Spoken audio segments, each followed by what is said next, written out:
My name is Leslie Claverie. I am the director of The Legend of Sleepy Hollow, as well as the associate artistic director of the NOLA Project. So the first show I worked on in the garden was Don Quixote with Ashley Rose. Pete McElligott, who also wrote The Legend of Sleepy Hollow and who wrote The Three Musketeers for us, and he's written a lot for us over the years, he just has such a knack for taking these classic stories and making them funny and relatable for a contemporary audience, but still keeping the heart of the story intact. And Don Quixote, as funny and silly and ridiculous as it was, had a lot of heart and was a really beautiful show, and I appreciated that. And I have worked on every garden show since then. So I was either in them or last year I assistant directed The Henchmen. And I love working in the garden. It's probably my favorite thing that we do.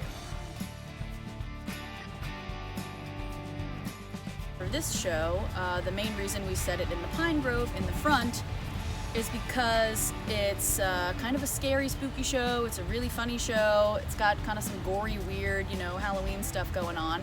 So I thought that, the most used location, which is the oak grove in the back, was just too pretty.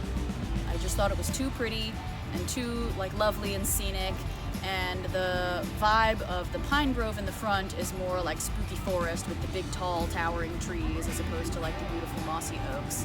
I was brought in before the script was written, he had kind of started working on it, so I did get to talk to AJ and to talk to Pete a little bit about what our version of this story would be, because this is the one that's probably the most drastically different from the original source material than any other adaptation that we've done.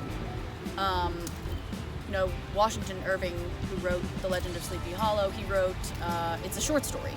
He wrote it as a short story. So we had to pull from other source material as well, and kind of do a little bit of a mishmash there. A new twist on a classic story. I think there are a lot of little kids who would absolutely love a show like this. I think there are some little kids who might be a little too scared. The recommendation that we have out is ages 10 and up.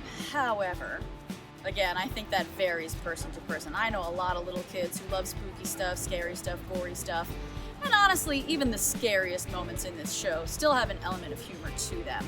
So, I don't think anyone's gonna leave here crying. At least I hope not. But I think if you like funny, if you like spooky, if you like silly, if you like music, The Legend of Sleepy Hollow in NOMA's Bestoff Sculpture Garden, running October 16th through November 10th.